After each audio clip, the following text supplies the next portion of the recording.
Okay. We will pause the recording. We will be having John A Castro joining the Caribbean Thought class today. We'll be talking about American politics and American politics is important to Caribbean. And so this is important. And I hope that the students will fully appreciate this. And I'm looking forward to it. By the way, I've updated the background. Since we're talking about Caribbean thought, so this looks good. We will do this. All right. Good. And I will pause. Let's this. The strategy is different. The strategy of penetration. Okay. The strategy of domination is different. While Russia today is using force, while Russia today is using coercion, while Russia today is penetrating Ukraine through force or through war, a weaker country, and I'm going to explain a little bit about that. And I say to some of you, they are. If I say to some of you, in the 1980s. When the former USSR countries were breaking up, the Soviet countries were breaking up, okay? What happened was that it shook Mother Russia. But when these countries got independence, when these countries became nation states, they weren't supposed to be dominant. Their wealth weren't supposed to rival that of the former colonial master. It wasn't supposed to rival. Same thing with Cuba and these other countries that got independent. We weren't supposed to. So while the US used structural adjustment, used debt, used the CIA or their agents to penetrate and to invade and to keep other countries down or to develop factions between JLP and PNP, or you go to the People's Revolutionary Party in Grenada, whatever the case might be. Russia today is using coercion, while other countries are using some kind of sophistication to reassert their dominance. But Ukraine's dominance, Ukraine's growth and development threatens Russia's development, dominance in the region. Okay? And so when we talk about small countries like the Caribbean, smaller countries, and I said to you, when you study in Caribbean, part of the approach to studying Caribbean thinking must not be done in a vacuum or in isolation of what pertains in the world today, especially that we are talking about globalization. And today is, by the way, today is National Unplugged Day or Global Unplugged Day. Today, do you know, by the way, you guys might have heard about that. Today is National Unplugged Day or something of the sort, National Unplugged Day or Global Unplugged Day. And if you know, the Unplugged Day, they're talking about digital technology and streaming. Studies show that average Americans, and we're in America now. I mean, average Americans in the U.S., but and in Jamaica and in the I don't know what it is like in the Caribbean, but screen time, social media, screen time is the average American spend at least what they said 7 hours per day, something of the sort. But the studies show that over 85% of Americans spend at least 30 minutes on screens, streaming, movies, videos, whatever the case might be. Okay, so we know that we are aware of that. So today is supposed to be the National Unplugged Day. People were supposed to unplug. But I said to you, but I responded by saying life is about people and how people relate. Life is about people and how people relate, how people communicate. So of course it stands, and what technology does, it speeds up the relationship, and not only that, especially people that live, especially in a world of travel where people are constantly traveling, and the fact that this is not just technology has become much more sophisticated, so now it has speed up travel, but it has speed up communication as well in terms of how we communicate, how we talk to people. So I can be in Jamaica and I'm talking to you right now. So we're talking about there are benefits to streaming. There's benefits to technology. to technology. But the fact of the matter is that the point I'm making is that we live in a global village. We live in a global world today, where whatever happens in one country affects another country. But especially in the Caribbean, we talk about the Caribbean and Jamaica being a very vulnerable society, open to exogenous shock. Yes? Jamaica, and especially Jamaica, it's part of the Americas. We're part of the Americas. And we talk about, and the dominant country in the region is the US. And then we talk about in Eastern Europe, we talk about Russia being a dominant country there. And then you talk about if you go to parts of the Orient, in Asia, talk about China being China, I guess that's between China and Japan. But everybody, there's this dominant country, and then there are smaller countries. And so the question is, what these countries, what do they look like? What independence do they have? How can they chart their own, carve out their own lives? Yes. So I am making this point. The point if some of you were just joining us, I'm saying to you, you might be asking, what is the importance of having somebody like a John Castro, a very important figure in American politics? He's a known figure. Well, he's not the Speaker of the House or whatever, but he's running as a 2024 presidential candidate. And I believe that as Caribbean people, because we are affected significantly by strategy, yes, by strategy in the world. And so I say to you, not only should we just look at what's going on within our local, but we have to have an idea of what's going on in America and in the world. We have to study American politics because American politics affect Jamaica. Yes? What is happening in the US and the decisions that are made, it also have a bearing. And then we talk about the diaspora, which is also a very important aspect aspect of smaller countries and Caribbean. The diaspora plays a very important role. And so therefore we are happy to have John Castro joining us for the class today. And he will be providing us with a lecture. Sorry, I'm having trouble connecting to the internet. It looks like an issue with the router and echo device, so try restarting them. Unplug both of them, then plug the router back in. Wait 30 seconds. Once the router is back on and connected to the internet, plug in the echo device. Sorry about that. That was echo. That was Alexa. I'm using. Sorry, I'm having trouble. Okay, you're talking too much now. Okay, right. You guys can still hear me. So that's where we are. So welcome to the class. He is going to be presenting from about 6:30 to about. He's going to be presenting from about 6:30 to about 7:30. 6:30 to 7:30. And then you might have questions for him. Some of you might have done some research on him before. By the way, he is, I think he's a first generation American. Do you know what I mean by that?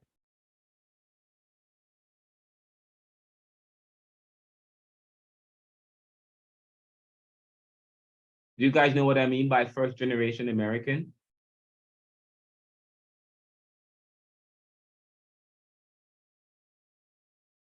Can I expound on it, sir? Do you know what I mean? I said he's a first generation American. Yes, sir. Yes, sir. What do I mean? His generation is the first to be American from his family. If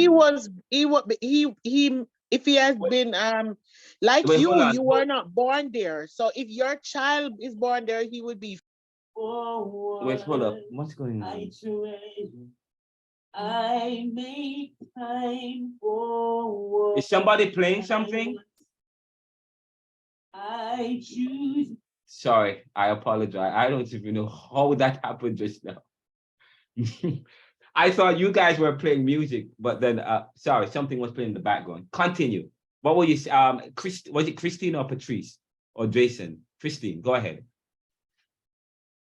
So I was saying that if like he would be your child, that would be first generation, not, for instance, not you, because you migrated. And so this person, if he had been your offspring, That would be first generation. But he was born in the US, so but his parents weren't. His parents are from Right. So Basically is what therefore, I'm he's saying. first Right. generation American, right? So Right. that's who we would. So that's very important. So that's why we say he's first generation. I believe his parents are from Mexico, and they served in the military, and he was born on a military base. And this is a guy that lived in Dallas, Texas. And if you follow the story about John Castro, it's a very powerful story of someone who worked hard, who took advantage of opportunities to get to where he is in life today. And he took advantage of the opportunities and he talks about that. But at the same time, he talks about, yes, he might be an example of people who can work hard and get to the next level. So when you talk about countries like Jamaica, why they are not as developed as they ought to be, given so on and so forth. Those who argue that, well, they didn't plug themselves in, they didn't apply themselves to the formula, okay, or the formula was haphazard or whatever. And we are having various discussions in the class as it relates to what has dogged the Caribbean. So today's class is quite, so when you look at his story, someone who is a first generation American, who is running for president, who's a multimillionaire, president of AI Tax, president of Castro and Company, running against Donald Trump and running for president. That is a great achievement. That's a great feat. And one of the reasons why I want to have him is to talk as an example for us as people, what we can do when given, irrespective of who we are and our circumstances, we can rise above. But then he will tell you that, yes, there are opportunities, but the opportunities are still far in between, okay? Competition is not fair.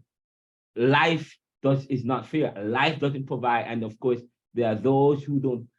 Some people have opportunities. Some people are able to escape. Now, by the way, some of you did life and death. Some of you submitted a review on life and death. And I have said, as it relates to life and death, I asked the question: how when you're reviewing a piece of film, or if you're reviewing anything, you always want to talk about how does it affect you at the psychological level, at the philosophical level, at the theological level, at the spiritual level. You always want to, when we ask to review something, a piece of work, a piece of literature, a piece of art, a film or whatever, you always want to talk about how does it affect you as an individual. And then when you review film, you will always want to ask the question, is it believable? Is it believable? Because of course, film tries to tell a story. Film, when you watch a film, the purpose of film is to purport truth.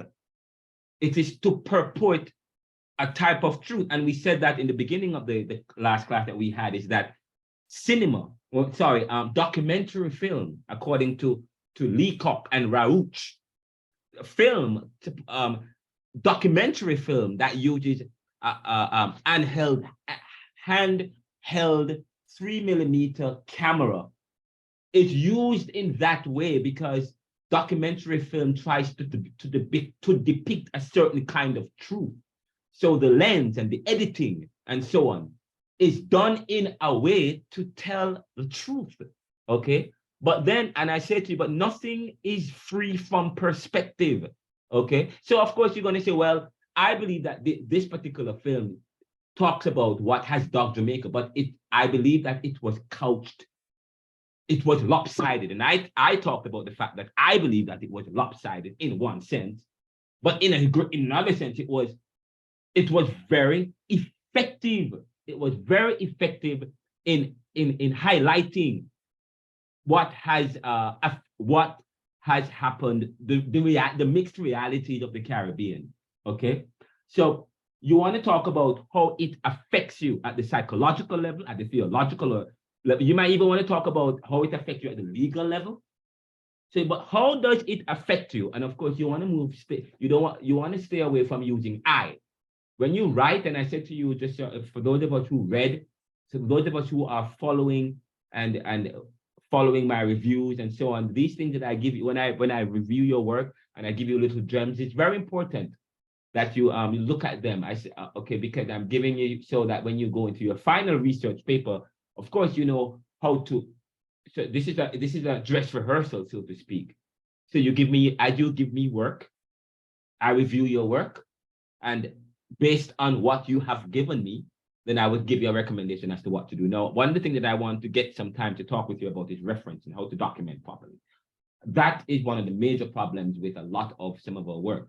We are not documenting properly. I want to do at least a 30 to 1 hour class where I talk to you about the importance of documenting and what it is. I think people, even after I graduated from Jamaica Theological Seminary, I think I did not appreciate and fully understand the importance of documenting. I think that is very important, especially when you begin to write and when you start to appreciate writing. Documenting is very important, especially in academia, okay? Because part of documenting is also recognizing people's work and giving credit for people's work, yes? And of course, we live in a society where I talk to you about the fact, say, for example, Pythagoras theorem or algebra. Who created algebra or the person who founded or created certain things, they weren't recognized for doing the thing that they were created to do. And many Black and brown peoples and things that Black and brown people did and work that they did escape them because we don't write, we are verbose, we don't write. People, through theft, they steal your work and it becomes other people's work. We don't want to commit the same crime, okay? We want to recognize people when we borrow from them, but at the same time also document how you interact with work. That's another thing I want to spend some time. And this class is not about that, but we will spend some time to do that later on.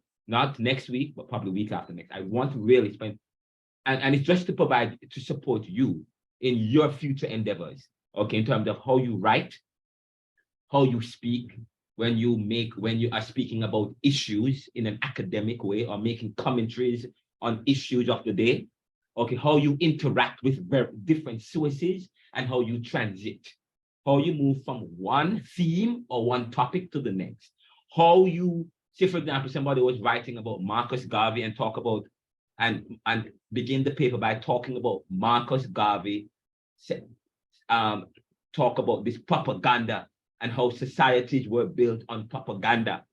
What does that have to do with life and death? It has everything to do with life and death. I am already seeing the relationship, but you have to show how this idea of propaganda, false truth, lie, how the film Life and Death speak to that, okay? Because I said to you, what is revolutionary about films like Life and Death, documentary film, is that people are used to films where the characters and the stars are who? What do they look like? What language do they speak? Where are they from?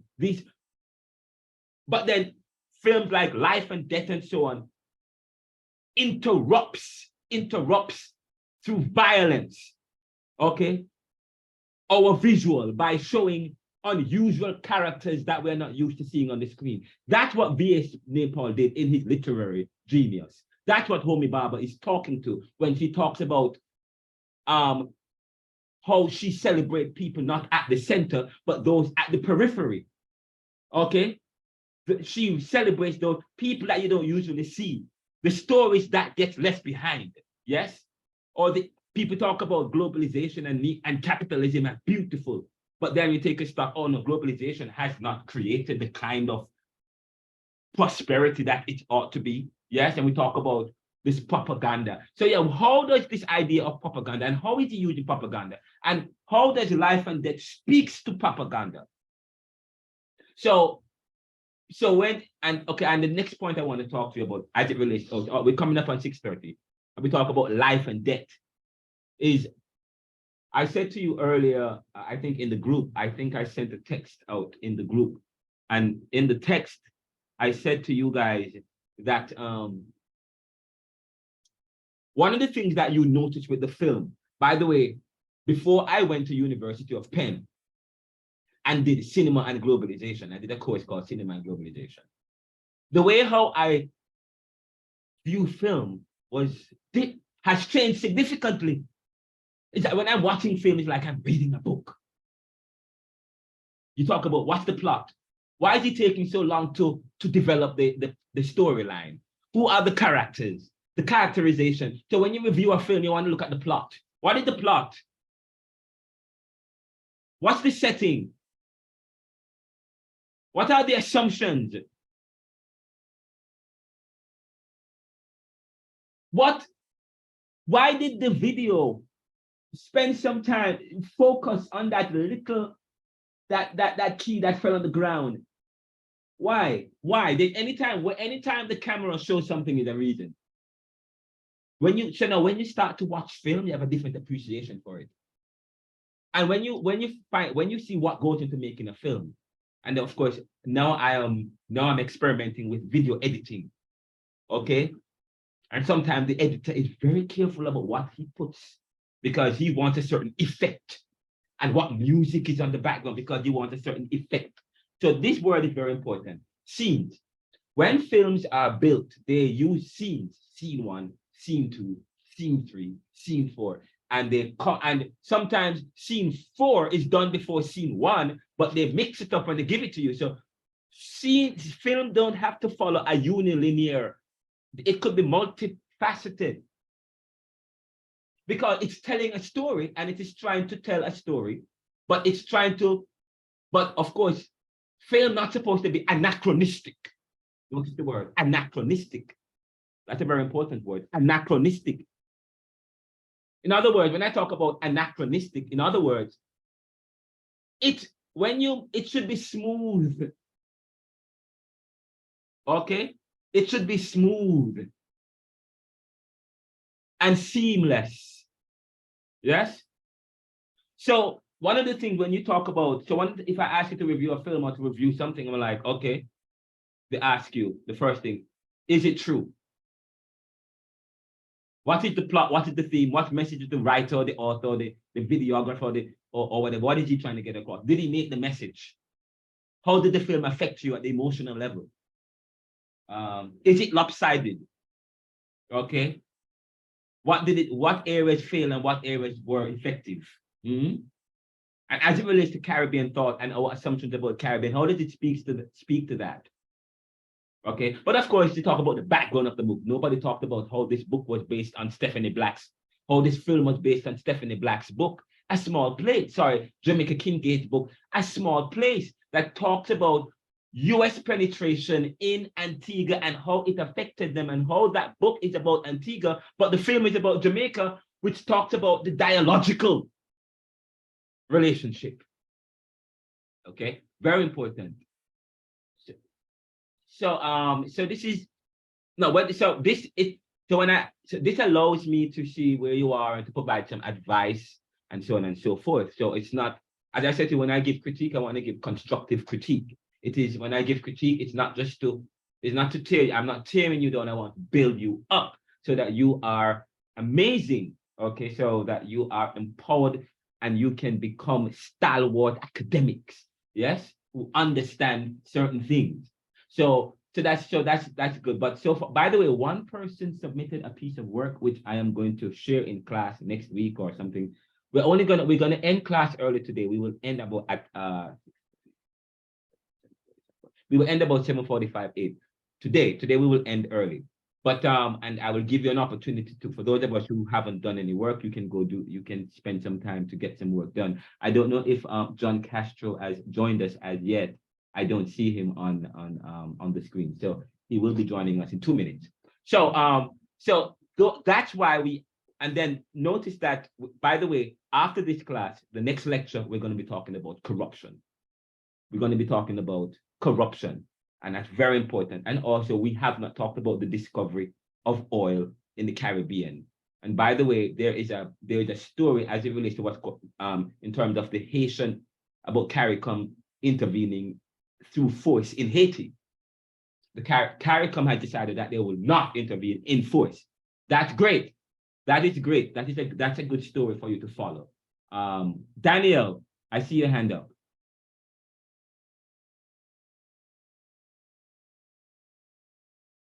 Daniel, I see your hand up. Daniel? Okay, probably your hand was up. Oh no, sorry, that your hand wasn't up. So, right, so that's what we're talking about with Hanif, yes. Sorry. What did you ask, sir? I'm very sorry. What were you saying, sir? No, I said, no, I thought somebody's hand was up. Is John Castro is from the lineage of. Oh, that's no. a good question. You know what? I'll let you ask him that. You ask him that. And that means some of you didn't watch my 1.5 hour interview that I did with him last year. I did a video interview with him the first time I had him on the show. That was one of the we asked about that. And you know what? To be honest, especially if you are from Jamaica and the Caribbean, and you know Jamaica's relationship with Fidel Castro, we're gonna probably I asked him that question. Are you related to Fidel Castro? Okay, but I'm gonna let him answer that question. Okay. All right, let's take a quick 1 second break and then and let's see if it's now 6:30. He should be joining us in a couple seconds. So don't go anywhere. By the way, I need to see you guys. Remember what we said about this week? We want to see everybody's face. All right, we want to see you guys on the screen this week. Okay. All right. Just hold on just a second. Let me contact Mr. Castro real quick. See if he has the link.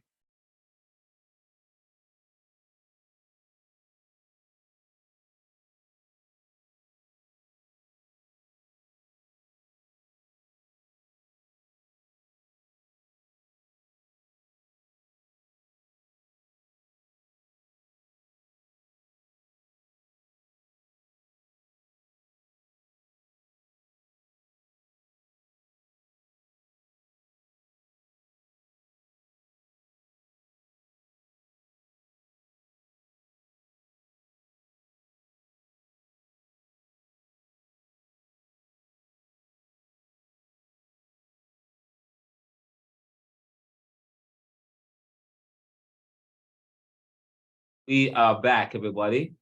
Welcome back to the class, guys. And John Anthony Castro, the US 2024 presidential candidate, president of AI Tax, president of Castro and Company, a graduate of Georgetown Law, and he also graduated from Harvard with a business certification.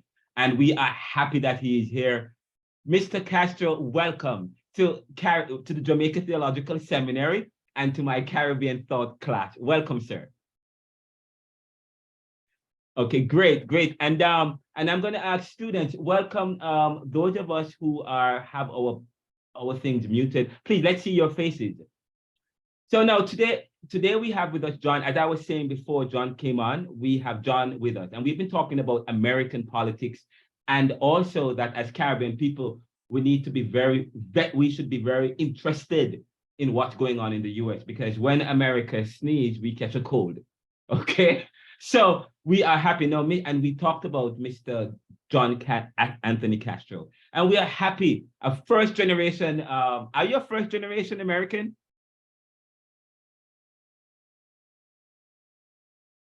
Oh, we are not hearing John. Hold on.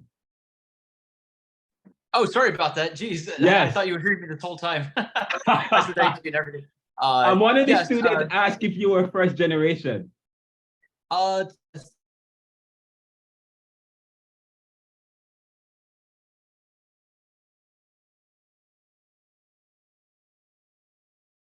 John, are you there? Guys? Guys?